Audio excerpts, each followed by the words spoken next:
বাংলাদেশে হিন্দুদের অস্তিত্ব রক্ষার যে লড়াই চলছে তার প্রধান মুখ চিন্ময় কৃষ্ণ প্রভু, তাকে মৌলবাদী ডক্টর ইউনূসের সরকার একটু আগে গ্রেফতার করেছে। আমরা নিঃশর্ত মুক্তি দাবি করছি। মুক্তি না দিলে বাংলাদেশ ডেপুটি হাই কমিশনেও বিক্ষোভ হবে এবং বাংলাদেশ বর্ডারে সনাতনীরা ধ্বজ নিয়ে অবরোধ করবে। অনেকেই বিষয়টা হালকাভাবে নিচ্ছেন, কিন্তু আমি এটাকে হালকাভাবে নিচ্ছি না। যেই ব্যক্তি কথা বলছিলেন তার পরিচয় অনেকে চিনেন, আবার অনেকে হয়তো চিনেন না। তিনি বিজেপির একজন নেতা, বড় মাপেরই নেতা। পশ্চিমবঙ্গ বা কলকাতায় তার বসবাস। তো গতকালকে আমাদের ইস্কনের বা হিন্দু সনাতনী ধর্মাবলম্বী ইস্কন, তাদের একটা পার্ট যেটা, সেই পার্টের একজন প্রধান নেতা চিন্ময় কৃষ্ণ, তো তাকে গতকালকে আপনারা জানেন গ্রেপ্তার করা হয়েছে। আর এই গ্রেপ্তার নিয়ে বাংলাদেশে বেশ কিছু ঘটনা ঘটেছে।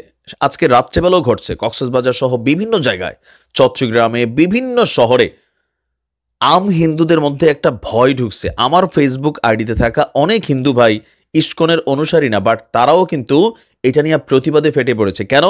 তাদের বক্তব্য চিন্ময় কৃষ্ণ যাই হোক, সে হিন্দু, তো পার্ট আলাদা। যেমন আমরা ধরেন ইরানকে সাপোর্ট করি, তো ইরান কি সুন্নি? ইরান তো শিয়া, কিন্তু আমি তো ইরানের ভক্ত একটা। কোন অঙ্গেলে? যখন ইরান অন্যদেরকে বাটাম দিচ্ছে। তো ইস্কনের বেলায় কিন্তু আম হিন্দু যারা, তাদের এই মনোভাবটা কিন্তু প্রকাশ হচ্ছে। এখন আজকে যখন এই ঘটনা ঘটল, 24 ঘন্টার মধ্যে যদি চিন্ময় কৃষ্ণকে সরকার মুক্তি না দেয় তাহলে ভারত অ্যাকশনে যাবে। তিনি বিজেপির একজন দায়িত্বপ্রাপ্ত নেতা, কেন্দ্রীয় সরকারের সাথে কানেক্টেড। তিনি কি বলছেন? যে যদি সরকার মৌলবাদী ইউনূস সরকার, আপনি বুঝেন, এখন ইউনূস সরকারকে কেন মৌলবাদী বলা হলো? ইউনূস সাহেব জীবনে হজ করছে কিনা আমার জানা নাই, দাড়ি নাই, 5 ওয়াক্ত নামাজ পড়ে কিনা আই ডোন্ট নো, রোজা রাখে কিনা তাও জানি না। আবার ওনার যে ব্যবসা, ধর্মীয় দৃষ্টিকোণ থেকে এটা নিয়ে সাংঘর্ষিক অবস্থান আছে না? কিন্তু তারপরে ডক্টর ইউনূসকে এখন মৌলবাদী বলতেছে ভারত। কেন বলল? এটার মেইন কারণ হচ্ছে বাংলাদেশে গেল কয়েকদিন যাবৎ অনেক ঘটনা ঘটতেছে, সেইগুলোর মধ্যে একটা আওয়াজ ওঠে কি, নারায়ে তাকবীর, আল্লাহু আকবার। যখন আপনি এই স্লোগানটা ব্যবহার করছেন, তবে আমি ডক্টর পিনাকি দাদাকে একটা পরামর্শ দিতে চাই। আপনি ইসলাম ধর্মের প্রতি যথেষ্ট রেসপেক্টফুল একজন পার্সন, আই নো, বাট দাদা, আপনি যখন শুধুমাত্র ওই গরু জিয়াফতের জন্য, প্রথম আলো ডেইলি স্টার ভাঙার জন্য গরু জিয়াফতের লোভ দেখান, আমি এটা লোভই বলবো, আর আপনি মাদ্রাসার শিক্ষার্থীদেরকে ডাক দেন, আমার কাছে এই জিনিসটা, দৃষ্টিভঙ্গিটা ভালো লাগে নাই।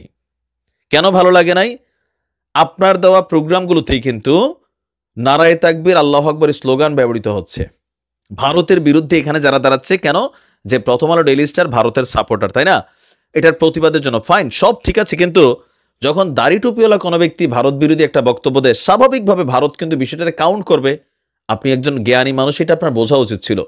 আপনি প্রথম আলোর বিরুদ্ধে প্রটেস্ট করার জন্য টিম দাঁড় করান, ফাইন, কিন্তু এই ইসলামিক মানে ড্রেস আপ অথবা এই ইসলামিক স্লোগান যেগুলো আইকনিক, এগুলা ব্যবহার করতে গেলে তো ঝামেলা হবে। আপনি নিশ্চয়ই বিষয়টা অবজার্ভ করছেন নাকি করেন নাই, বা আপনার মাথায় কি ঘুরে সেটাও জানি না, বাট বিষয়টা একটু তো পেচকি ছিল এই জায়গাটাতে। আর এইটারই এই যে ভারতের বিজেপি বলতেছে কি, যে মৌলবাদী ইউনূস সরকার সংখ্যালঘুদের উপর কি করতেছে দেখেন। চিন্ময়কে গ্রেপ্তার নিয়ে আলটিমেটাম হচ্ছে, যদি মুক্তি না দেয় তাহলে সীমান্ত অবরোধ করবে কারা?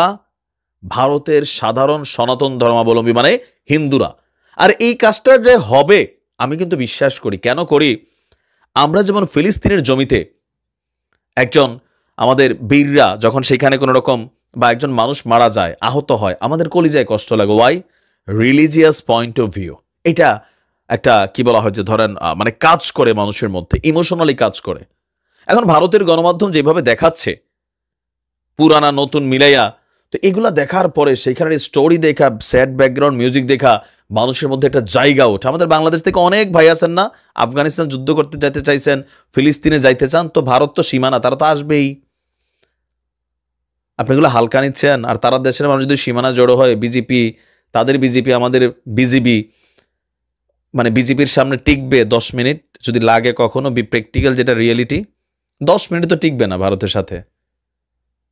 পরিস্থিতি কিন্তু একটা বড় ধরনের বিগ্রানো সিচুয়েশনে যাচ্ছে। ইভেন তারা এতটুকুই না, জাগো হিন্দু নামক একটা ফেসবুক পেজ, প্রায় 2 লক্ষ ফলোয়ার, খুবই অ্যাক্টিভ পেজ, তারা বিভিন্ন কর্মসূচির আয়োজন দিচ্ছে, বিভিন্ন রকম মানে লিখিত বক্তব্য দিচ্ছে ওইখানে। ইভেন মার্কিন যুক্তরাষ্ট্র থেকে শুরু করে পৃথিবীর 108টা দেশে এই চিন্ময় কৃষ্ণকে গ্রেপ্তারের প্রতিবাদে মানে বাংলাদেশে এই মৌলবাদী সরকার হিন্দুদের উপর নির্যাতন চালাচ্ছে, ঠিক এই লেভেলে তারা একটা গসিপ ছড়াচ্ছে। বাট ঘটনাটা তো সত্য না টোটাল। এর ওটার ব্যাকগ্রাউন্ড কে এত যাচাই করবে? যারে বিশ্বাস না তার কথা বিশ্বাস করবে? আওয়ামী লীগ সরকার যখন কথা বলছে কেউ বিশ্বাস করছে? এই পুলিশে তো তখন কথা বলছে, মানুষ পুলিশরা হাহা দিছে, পত্রিকাগুলোরে হাহা দিছে। এখন পত্রিকাগুলোরা যা লেখে আমাদের কাছে মনে হচ্ছে ফেরেস্তারা লিখতেছে, পুলিশ ফেরেস্তা হয়ে গেছে, সব বলতেছে, তাই না? বিষয়টা এরকম। তো বহির শক্তি যারা আছে এই বিষয়গুলো বাংলাদেশের ভাবমূর্তি মৌলবাদী হিসাবে ওই যে শেখ হাসিনা সরকারকে কেন পশ্চিমারা সাপোর্ট করতো, যে মৌলবাদীদেরকে সরকার চাইপা রাখতো। আবার আমাদের কিছু হুজুর ওয়াজের মাঠে যে রফিকুল ইসলাম মাদানি যাইয়াই আপনি ওনার যে ভাষা, এই ভাষাগুলোর জন্য আগে কিন্তু আওয়ামী লীগ সরকার তারা গ্রেপ্তার করছে। আপনি দেখেন যে মোস্তফা সরোয়ার ফারুকি বা আসিফ নজরুল, ফারুকিরও অপছন্দ হইতেই পারে, কিন্তু গালাগালি একজন হুজুর, এগুলো কিন্তু ওয়াজের মাঠকে নষ্ট করে। জামাতের আমির কিন্তু একটা বক্তব্য দিছে, খেয়াল করছেন তো? মাদানির উদ্দেশ্য করেই দিছে। অনেক হুজুররা আছেন ওয়াজের মাঠে, এগুলা বলেন। এখন এগুলোতে কি হয়? এগুলা যারা বাংলাদেশকে একটা অস্থিতিশীল পরিবেশ তৈরি করতে চায়, আপনার এই ওয়াজগুলো তারা কানেক্ট করে। আপনি ভাবেন এটা সেইটা, কিচ্ছু না ভাই, মিয়ানমারের লোক আমরা পারতাম না লাগলে সামরিক শক্তিতে। আপনি এটা বোঝেন না এখনো। তবে সরকারের উচিত এই বিজেপি নেতার এই বক্তব্যকে রাষ্ট্রীয়ভাবে কাউন্টার করা। পররাষ্ট্র মন্ত্রণালয়ের উচিত যে এই বিষয়টাকে শক্তভাবে ভারতকে জবাব দেওয়া, যে আমার দেশের সংখ্যালঘু ইস্যুতে আমরা বুঝবো, তোমরাও তো ভারতে কত কিছু করো, আমরা কি সীমান্ত অবরোধ করতে গেছি? তুমি কেন আমার দেশ নিয়ে তোমার সীমান্তে মানুষ জড়ো করবা? এগুলা বলার মতন সৎসাহস বা সাহসটা কতটুকু আছে আমি জানি না, বাট স্ট্রিক্টলি বলা দরকার। অন্তত এই বিষয়টাতে ভারত একটা গেম খেলতেছে, আর অবশ্যই আওয়ামী লীগও সেই গেমের পার্ট। বরাবরই বাংলাদেশের হিন্দুদের মধ্যে একটা মানে 80% হিন্দু আমি যদি ধরি, তারা এটা বিশ্বাস করে যে আওয়ামী লীগ ক্ষমতা থাকলে হিন্দুরা নিরাপদ, আর ভারত তো এটা করেই। ভারতের আপনি দেখেন ম্যাক্সিমাম হিন্দু যারা, তারা মনে করে যে শেখ হাসিনা থাকা মানে ভারতীয় হিন্দুরা নিরাপদে থাকা। আমরা যেমন মনে করি ইরানের গদিতে প্রেসিডেন্ট হিসাবে ইব্রাহিম রাইসি বা আয়াতুল্লাহ খামেনি, তারা যখন থাকতেছে লেবানন নিশ্চিত, তারপর হচ্ছে আপনার ফিলি নিরাপদ, ইরান নিরাপদ, এরকম সামহাও আমাদের যেই মেটিকুলাস চিন্তাভাবনা কাজ করে, সেমলি ভারতের হিন্দুদের মধ্যে এটা কিন্তু স্প্রিড হয়ে গেছে। তবে এই স্পিডটা তো সত্য না। আওয়ামী লীগের সময়ও হিন্দুরা অনেক নির্যাতিত হয়েছে, এটাও তো হয়েছে, হয় নাই? সম্পদ হারাইছে, লুটপাট হয়েছে, এটা বাংলাদেশের পলিটিক্যাল দলগুলা করে, বাট সামহাও আওয়ামী লীগের এস্টাবলিশ করে ফেলছে। এমনকি চিন্ময় দাসের ইস্যুতেও আওয়ামী লীগ একটা তাদের অবস্থান প্রকাশ করে যাচ্ছে একের পর এক। তো এটা সরকারের উচিত বিষয়টাকে খুবই সিরিয়াসলি নেওয়া, আর অথবা যারা কথায় কথায় ভারতের সাথে যুদ্ধ করার মতন ইচ্ছা প্রকাশ করছেন, পোষণ করছেন, তৈরি থাকেন। সরকার ডাক দিলে যদি বিজেপি কখনো ওরকম পরিস্থিতি তৈরি হয় না পারে, তো আপনারা সামনের কাতারে চলে যাবেন, যারা মনে করেন যে না লড়াই করব ভারতের সাথে। বাট সব কিছু মিলিয়ে খুবই খারাপ অবস্থা। আমার কাছে মনে হচ্ছে যে আসলে এটা খুব শীঘ্রই একটা সলিউশন দরকার সব কিছুতে। কিভাবে দরকার সেটা সরকার যারা আছেন তারা বুঝবেন। চিন্ময় কৃষ্ণ ব্রহ্মচারী, দর্শক স্ক্রিনের এক অংশে আপনারা যে ফুটেজ দেখছেন, এই ফুটেজটা গেল কয়েক ঘন্টা আগের খুলনার শিববাড়ি মোড়ে।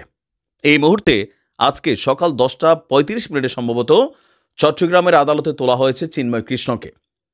সারা দেশ জুড়ে নানান বিক্ষোভ কর্মসূচির জন্য প্রস্তুতি নিচ্ছে সংখ্যালঘু সম্প্রদায় প্লাস সনাতনী জাগরণী মঞ্চ।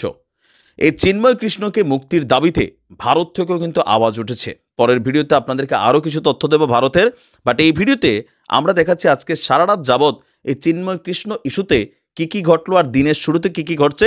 সরকারের জন্য 24 ঘন্টার একটা আলটিমেটাম কিন্তু এই সনাতনী জাগরণী মঞ্চ তারাও কিন্তু ছুড়ে দিয়েছে, কঠোর কর্মসূচির ঘোষণা দিয়েছে। তবে আমাদের ছাত্র জনতা প্লাস ইস্কনের অনুসারীদের মধ্যে খুলনার শিবমোড়ে যেই ঘটনা ঘটেছে, সেই ঘটনা কিন্তু হাতাহাতির পর্যায়ে গেছে।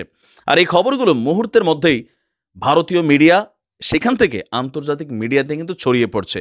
সো আমাদের যে সকল ভাইরা এই সকল কাজে লিপ্ত হচ্ছেন বা যাচ্ছেন, আপনারা যান, ভালো কথা, আপনাদের যদি যাইতে মন চায়, কিন্তু ওই সকল স্থানে গিয়ে নারায়ে তাকবীর আল্লাহু আকবার দিয়া বা পাঞ্জাবি পরে টুপি পরে আপনারা এইসব প্রোগ্রামে যায়েন না, কারণ আপনারা বিভিন্ন কারণে কিন্তু ঝামেলা তৈরি করে ফেলবেন।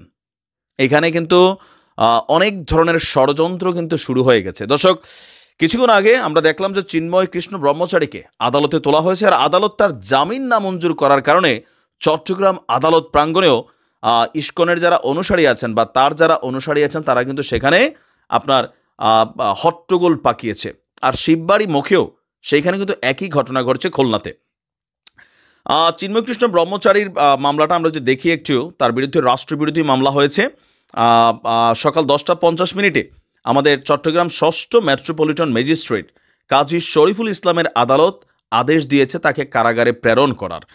আর তার বিরুদ্ধে যে মামলার বিষয়টা আমরা যদি দেখি যে আপনার বিএনপি নেতা ফিরোজ খান বাদী হয়ে কোতোয়ালি থানায় মামলাটি দায়ের করেছিল 31শে অক্টোবর।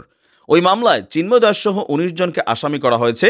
মামলার অভিযোগ ছিল গত 5ই আগস্ট বাংলাদেশে গণ অভ্যুত্থান সংগঠিত হওয়ার পর নগরের নিউ মার্কেট মোড়ে 0 পয়েন্টে স্তম্ভের উপর বৈষম্য বিরোধী ছাত্র জনতা একটি জাতীয় পতাকা উত্তোলন করে, যা এখনও সেখানে রয়েছে। 25শে অক্টোবর বাংলাদেশ সনাতন জাগরণ মঞ্চের উদ্যোগে লালদিঘির মাঠে একটি মহাসমাবেশ হয়। চট্টগ্রাম বিভাগের বিভিন্ন এলাকা থেকে হাজারো মানুষ এই সমাবেশে যোগদান দেয়। ওই দিন চন্দন কুমার ধর সহ 9 জন আসামির ইন্ধনে বাকি আসামিরা নিউ মার্কেটের 0 পয়েন্টে স্তম্ভ এবং আশপাশে বাংলাদেশের জাতীয় পতাকার উপর আপনার এই ধর্মীয় গোষ্ঠী ইসকনের গেরুয়া রঙের ধর্মীয় পতাকা উত্তোলন করে সেখানে স্থাপন করে দেয়। এ নিয়ে ব্যাপক ক্ষোভ সৃষ্টি হয়। এই মামলার পর ইসকন প্রবর্তক ধাম অফিসিয়াল ফেসবুক পেজে একটি অডিও বার্তায় রাষ্ট্রদ্রোহ মামলা প্রসঙ্গে চিন্ময় কৃষ্ণ দাসের একটি বিবৃতিও প্রকাশিত হয়। সেখানে তিনি মামলাটি সনাতনীদের 8 দফা দাবি আদায়ের শান্তিপূর্ণ আন্দোলনকে ভিন্ন খাতে প্রবাহিত করার অপচেষ্টা হিসাবেই ব্যাখ্যা দিয়েছেন, যেটা আজকে আমরা সারা বাংলাদেশে যে প্রটেস্টগুলো হচ্ছে একই ভাষা শুনছি। সাধারণ হিন্দুদের মধ্যে এই জিনিসটাই কাজ করছে যে তাদের যে 7 দফা 8 দফা এই দাবিগুলোকে সরকার ভিন্ন খাতে নেওয়ার জন্য বা পলিটিক্যালি ভিন্ন খাতে নেওয়ার জন্য চিন্ময় কৃষ্ণকে গ্রেপ্তার করা হয়েছে। তো গতকালকে বিভিন্ন জায়গায় যে সভা সমাবেশ বিক্ষোভ, আজকে সারাদিনও কিন্তু অনেক জায়গায় ঘটনাগুলো ঘটছে। সারা বাংলাদেশ জুড়ে তারা কিন্তু একটা বড় ধরনের কর্মসূচি ঘোষণা করতে যাচ্ছে। ইভেন আন্তর্জাতিকভাবেও বিভিন্ন দেশে ছড়িয়ে থাকা ইসকনের যে সদস্যরা আছেন তারাও কিন্তু বিষয়টাকে খুবই সিরিয়াসলি নিচ্ছেন। এই মুহূর্তে যে ডাক দেওয়া হয়েছে 24 ঘন্টার মধ্যে চিন্ময় কৃষ্ণকে মুক্তি না দিলে সারা বাংলাদেশে বিক্ষোভ কর্মসূচি করবে, বৃহত্তর কর্মসূচি করবে, লং মার্চ টু ঢাকা আসতে পারে, অনেক কিছুই ঘটতে পারে। অপরদিকে বিভিন্ন জায়গায় ইসকন সদস্যদেরকে রাজপথ থেকে সরিয়ে দেওয়ার জন্য ছাত্র জনতার কি বলা হয় যে একটা নামে বিভিন্ন মানুষ কানেক্টেড হচ্ছেন, এগুলো কিন্তু মিডিয়াতে আসছে। তবে যে যাই করেন এমন কোনো কিছু করেন না যেটাতে বাংলাদেশ রাষ্ট্রের ক্ষতি হয়, এমন কোনো কিছু করবেন না যে আমাদের মাথায় কাঁঠাল ভেঙে কোনো রাজনৈতিক দল, কোনো ব্যক্তি, কোনো বিশেষ গোষ্ঠী অথবা কোনো দেশ যেন বাংলাদেশকে অস্থিতিশীল করতে না পারে। সরকার বিষয়টাকে সিরিয়াসলি নেওয়া দরকার। এটা ডক্টর ইউনূস সরকারের জন্য অনেক বড় একটা ধাক্কা কিন্তু হবে। কতটুকু প্রস্তুত সরকার সময় বলে দেবে। ভালো থাকুন।